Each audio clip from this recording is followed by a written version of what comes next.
आशा करी आप भल थे। आज अगस्ट 15 ना कि देश यही अगस्ट 15 तारीख दिन आम देश स्वाधीनता होता। आज को 79 वर्ष पूर्व इंग्रेजी माने शासन करुले जहाँकि अनेक महापुरुष माने ये देश को लड़ी आम देश को स्वाधीनता यही अगस्ट 15 तारीख दिन करते। आई महापुरुष मान को मु कटी कटी नमस्कार करती तत्संगे ईश्वर को धन्यवाद दिए जहाँकि यही दिन को आमको देखई बंची आनी स्वाधीनता देश में आमको बंचा सुजोग देते। तेणु मुझे स्वाधीनता विषय किसी पदे कहवाक जाऊँगी आपण मैंने कमेंट एवं लाइक माध्यम जनइबे। तो इंग्रेजी मान आम देश को विगत 79 वर्ष पूर्व शासन करुले अत्यार रखी आमर पूर्वपुरुष माने से माने बेठी खटुले निकटरे बेठी बाबद को पैसा दौन कौन टंका रुखड़ा दौन केवल मुठे गंडे खाइबा दौले एवं अनेक कष्ट जंत्रणा देते। आम देशर महापुरुष माने से माने आम देश को कबल इंग्रेजी मान कबल रक्षा कर आम देश को अगस्ट 15 तारीख दिन आम देश को स्वाधीनता देते जहाँफल कि आम से स्वाधीनता देश में आम बसवास कर धन्य से महापुरुष।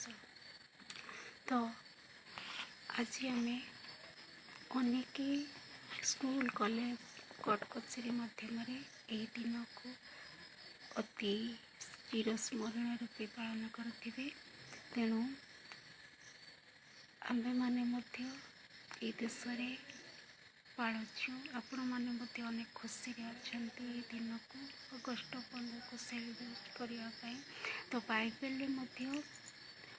आगर बंदी करके रखुले तो ख्रीष्ट पूर्वर तो इस्राएल यहूदी वंशधर लोक मानू एक असुर एवं बिबिलोन द्वारा से माने बंदी करुले एवं मंदिर गुड़ाक भांगी दौले सेठारे भी से माने बंदी रे रही बेठी खटुले से बेठी खटिबा बाबद से गंडे खाइबा दौले ईश्वर ताहा सही न पारी मशा को से जगह को पठे से बंदितरु सुरक्षा करते मशा ईश्वर को उपस्थित से मध्य बिना ईश्वर को उपस्थित बिना आम स्वाधीनता हो पार जो ईश्वर को आत्मा से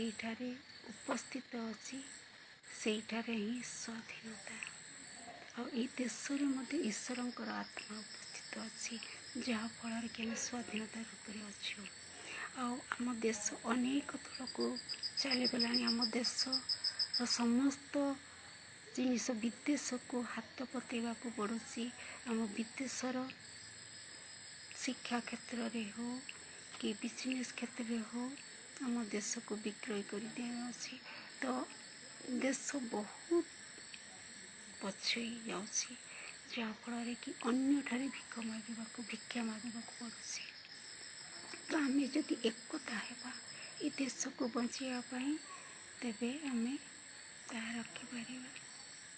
तो बाइबल आपण मैंने पाइपर 2 Corinthians 3:17 प्रभु आत्मा अटंती जो प्रभु को आत्मा से स्वाधीनता Where the spirit of the Lord is there is freedom। तेणु ईश्वर को आत्मा ईश्वर को उपस्थित बिना आम कौन सी कार्य आम कर ईश्वर को उपस्थित ही स्वाधीनता। तो ये देश को शासन करने निमंते राजा आवश्यक से राजा शरीर मध्य आत्मा मध्य ईश्वर आत्मा निहाती जरूरी तेरे जाए से उत्तम चिंताधारा ये देश को से शासन स्वाधीनता रूपे ठीक भाव से चल पार। ତ ଗାଲାତି 5:1ରେ ବି ସ୍ୱାଧୀନତା ନିମନ୍ତେ ଖ୍ରୀଷ୍ଟ ଆମ୍ଭମାନଙ୍କୁ ମୁକ୍ତ କରିଅଛନ୍ତି। ଅତଏବ ସ୍ଥିର ହୋଇ ରୁହ ଏବଂ ଦାସତ୍ୱ ଜୁଆଳିରେ ଆଉ ଥରେ ଯୋଚା ନ ଯାଅ। ଅର୍ଥାତ୍ ପୁଣି ଥରେ ଆମେ ଦାସତ୍ୱ ଆମ ନିଜ ଦେଶକୁ କି ନିଜେ ଆମେ ଦାସତ୍ୱ ରୂପେ ଆମେ କାର୍ଯ୍ୟ ନ କରି ନିଜେ ସ୍ୱାଧୀନତା ରୂପେ ଆମେ ବଞ୍ଚିବା ଆବଶ୍ୟକ। ବାଇବେଲ ମଧ୍ୟ କହେ ତ ଅନ୍ୟର ଦାସ ନ ହୁଅ। ଯୋହନ ପୁସ୍ତକରେ ମଧ୍ୟ ଲେଖାଯାଏ ଯୋହନ 8:23ରେ ପୁଣି ତୁମେମାନେ ସତ୍ୟ ଜ୍ଞାତ ହେବ ଓ ସେହି ସତ୍ୟ ତୁମମାନଙ୍କୁ ମୁକ୍ତ କରିବ। ଆମେ ଯଦି ସତ୍ୟତା ରୂପେ ଏହି ଦେଶକୁ ଶାସନ କରିବା ଆଉ ଦେଶରେ ରହିବା, ତେଣୁ ଆମେ ସେଇ ସତ୍ୟତା ହିଁ ଆମକୁ ମୁକ୍ତ କରିବ। ଯେତେ ବିପଦ, ଯେତେ ଲଢ଼େଇ, ଯେତେ ଯୁଦ୍ଧ, ଯେତେ ଯାହା ବି ହେଉ, ଯଦି ସତ୍ୟରେ ଈଶ୍ୱରଙ୍କୁ ସ୍ମରଣ କରି ଆମେ ଦେଶରେ ବଞ୍ଚିବା, ତେବେ ଆମେ ମୁକ୍ତ ହୋଇପାରିବା। ତ ଈଶ୍ୱର ବିଶ୍ୱାସ କରି ଏହି ଦେଶରେ ରହିବା। ତେଣୁ ଦେଶ ଆମେ ଏହି ଦେଶକୁ ଆମେ ଉନ୍ନତି କରିପାରିବା। ତେଣୁ ଆସୁ ସମସ୍ତେ ଏକତା ହେବା। ଏକତା ହିଁ ବଳ। ଏକତା ବିନା କିଛି ନୁହେଁ। Unity is strength. ଆସନ୍ତୁ ହାତ ମିଳେଇବା।